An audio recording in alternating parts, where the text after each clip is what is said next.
Welcome back, everyone, for today's video. Today I'm going to be covering a tournament I just played today at Chess Zone called the Holiday Action Quads.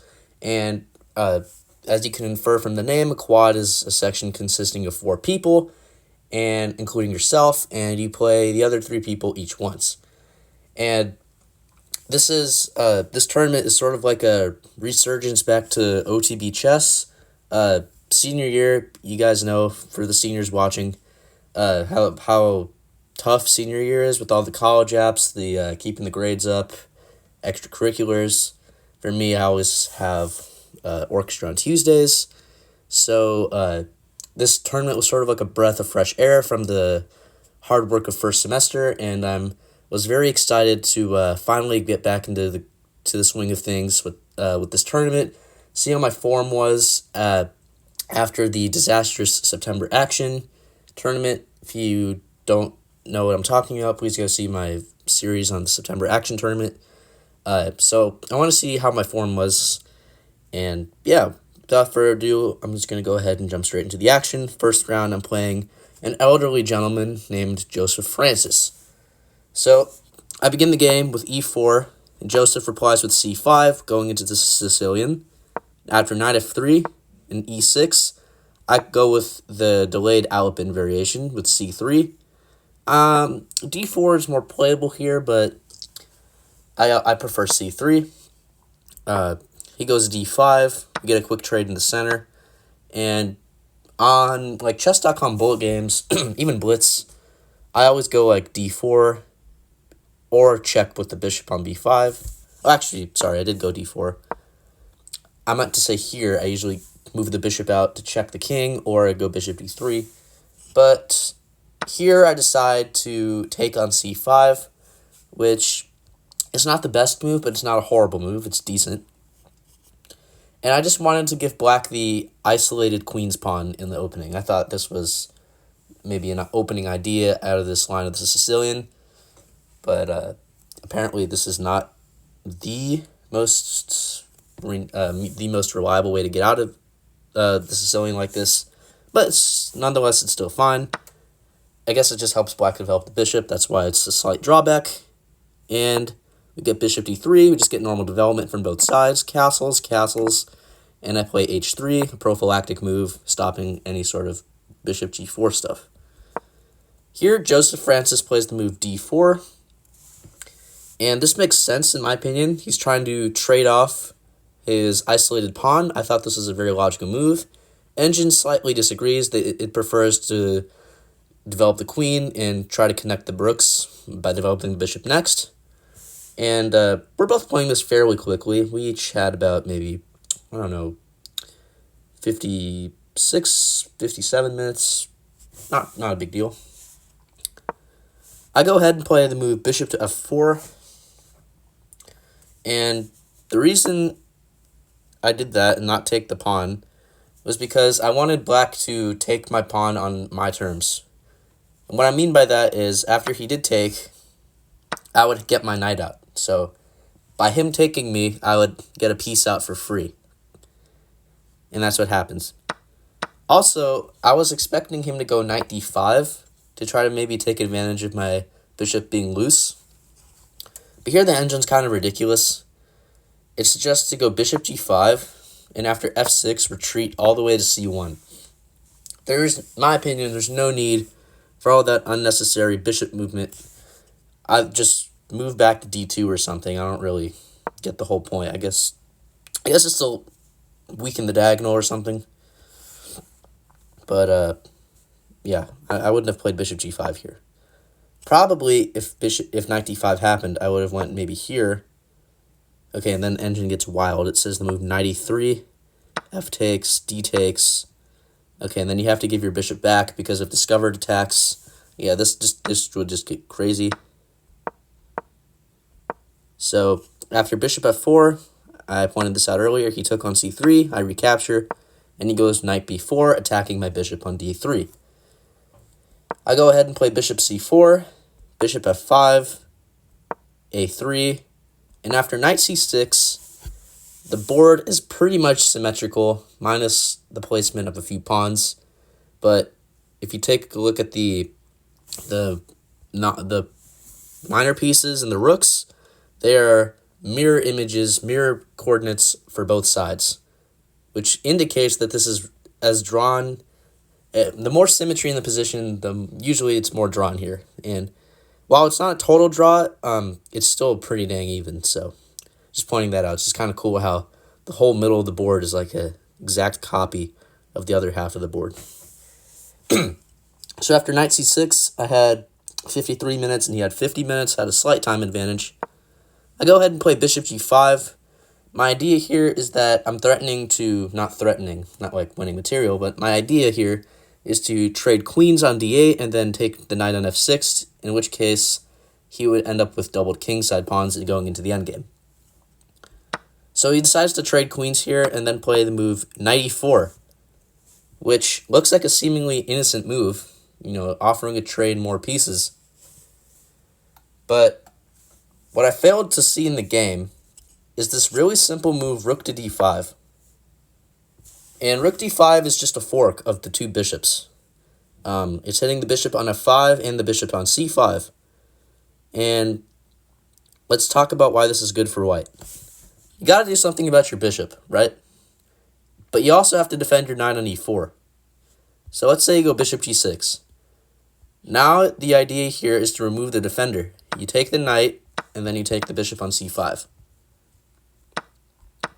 Okay. What if black takes your knight? Just no big deal, you just recapture. And again, there's the issue of the two bishops being hanging, and there's no way to defend both. In fact, the best line here, after rook d5, is to play bishop e6, and then the best move here is to go into this line, and after bishop e6, you play something like rook c1. White has two minor pieces for the rook and is completely winning. Well, not completely, and is way, way better. Two pieces almost always outperform a rook, and there's not even a pawn for black to compensate that. So white is just doing really well here.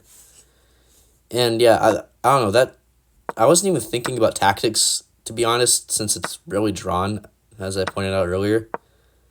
So yeah, this just looked like a seemingly normal move to me. So I just go ahead and decide to take the knight. And after he takes back, I go bishop d5, and he plays rook f to e8 to defend his bishop. I go ahead and take his bishop, and here I'm calculating or considering to play rook d7. Always good idea to get your rook on the 7th rank where it can be annoying. But I refrained from doing it right away because black can pretty easily defend their pawn, rook b8, and I didn't really see a way forward. Black's threatening to bring their own rook to the 2nd rank. And in fact, the best move here apparently is to go rook f to d1. And if, let's see, black tries to go here, I guess, okay, it's not a great move, but point being is that I didn't really see a way to take advantage of the rook being on b8. So for that reason, I play rook f to e1. And after this, I was expecting rook f to e8.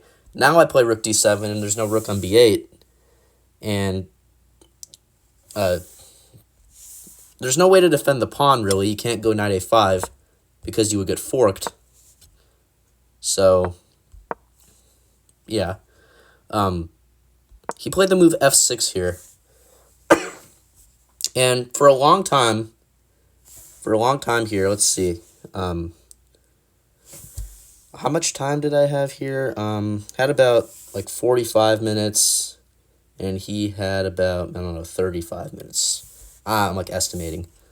For a long time, I was considering this move, rook takes b7, and it hangs a bishop. I intended that. But my idea was to try to gain the piece back with rook c7, and I'm skewering the knight and the bishop, and the only way for black to hold everything together, to hold the glue together, is to play rook e6. And I saw that in my calculation. And I was considering two ways to go about this. Either to play knight takes g5, which is a fatal mistake. Not for the reason I was expecting, though. I was, in my mind, thinking the rook would go along the 6th rank to keep defending the knight, like this, for instance. But this is a drawing. This move loses the advantage and goes back to equality because of this following sequence: rook c8 check, bishop f8, and then white can play this move: knight takes h7, king takes, rook takes bishop, and when all the dust settles, white has 3 pawns for the piece, and if anything, white's probably better because this is the endgame and pawns are more likely to promote, but at the same time, black has 2 pawns, and they might have winning chances with the knight, so yeah, this game, in that position, the game could go either way. But as you probably saw, black is totally winning because of this move: rook e1 check, king h2, and then playing the move bishop to d6 check, forking the king and the rook. And I would just be dead lost here. So if not knight g5, the other way to go about this is play rook c8 first. You can't go to f7 because you would get forked like this. So you have to go bishop f8, and then knight takes g5. And the only rook move you can do, besides rook e1 check, is to go here. And now this knight h7 move doesn't work because the rook is defending the bishop. So that was the way black could hold on. And I didn't go for this line in the game. I saw that this sacrifice was unsound. So I instead played the move bishop e3. And I'm stopping the rook from going to the 2nd rank to infiltrate. So after he trades, he goes rook e7 here. Doesn't take my pawn. And in chess, there's a lot of deciding whether to go for one option or the other. So I was thinking again, with my 31 minutes on the clock, about whether to trade rooks and go into this knight endgame, or to keep the rooks on the board and go rook d3 to defend my pawn. Turns out both are just fine. One is not better than the other. But I kind of felt uncomfortable with my isolated e-pawn, and I wanted to keep maybe as many pieces on the board as possible. Maybe for defensive reasons, if I had to defend my pawn, I would have a rook to do it. So for that reason, I decided to go rook d3. He plays king f7, I go king f2. He goes knight e5, I go ahead and trade knights with him. Rook takes e5. And I was thinking about playing a check, rook e7, and maybe just repeating. So like going here maybe. And if you move this rook, and we would just repeat, right? But that didn't end up happening. Oh, sorry. Let me show. I was also considering after this if the king and pawn endgame would be losing. I didn't like, again, going back to the idea of my isolated pawn, I didn't like the fact that I had it in a king and pawn endgame, and I didn't have to trade down when I didn't have to. Didn't have to trade down into a king and pawn endgame that I wasn't sure of the result. I didn't know if I was worse in this endgame, and there's no reason to do that. If you're unsure about trading into an endgame and there's no risk of keeping the rooks on the board, just do that. That's the safer option. So after rook takes e5, I go rook b3. He goes b6, rook d3, king e7, b4, rook e6, rook c3. I'm threatening a fork. Rook d6, king e2, king d7, rook c4. I'm trying to swing to g4, h4, and attack the pawns on the king side. He goes f5, rook f4, rook f6. Here I play this move e4, and at this point I knew that, it was drawn already, but I'm more confident that it's a draw now. Earlier I thought maybe black had a slight edge in the endgame because of my isolated e-pawn, but now I knew that this was closer to zeros than either side being favored, because I'm trading off my weakness. I'm trading my bad pawn for one of black's healthy pawns, and there's really no way out of it. They're going to have to trade whether he likes it or not. So he plays the move king e6 here, And at this point, I had 22 minutes and he had 21 minutes. So, as I said earlier, I traded off my pawn. He goes, rook takes f5. And I said this too. If you're not sure about trading into an endgame, that you're not sure if you're better and keeping the rooks on the board is just as good, just do that and you won't risk losing it. I was thinking about going into the king and pawn endgame two ways. First off is just trading rooks like this. And then, but why would you put yourself in this situation? You're fighting for the draw here. You have to play super precisely in order not to lose. You're basically walking on a thin ice, and if you make the wrong step, the ice you're going to slip and you're going to sink into the abyss. Sorry, weird saying. Anyway, point is that you have to be careful. So king e3 is the only move. If I were looking at this position, I would say king f3 is best to try to gain opposition. But after king e5, king here, black can put you in zugzwang, and now black has the opposition, and you have to give way to black. So, you have to play really precise here. And after king e5, only move again is a4 to not lose. But yeah, this is just unnecessary stress, and it's just better. Also, after rook f5, another idea is to go king f3 or king e3. Doesn't really matter. And now black's even more winning because of this, and black's getting in. Black's getting in. They're gonna eat the a3 and b4 pawns, and there's nothing you can do about it. You're just cooked.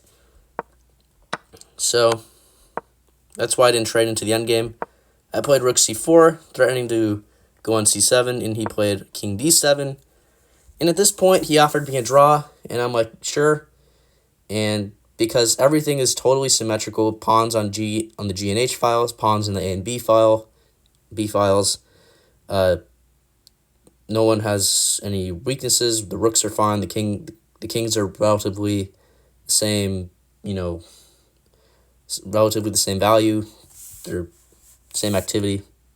Point is that no one really has anything to play for. So we just agreed to a draw here. And after looking at the game myself, I was upset that I didn't find rook d5 earlier. But nonetheless, he each had a game accuracy of 93.1 to 93.3. Really good game, minus that one chance to capitalize on Joseph Francis's error. But I'm still happy with this result. So we end up getting a draw, round one of the quad. I'll post the next two recaps shortly. And with that, I'm going to go ahead and say thank you guys for watching. If you like content like this, please don't forget to smash that subscribe button below. Leave a comment. Let me know what you think. And yeah, have a great rest of your day or night. Bye.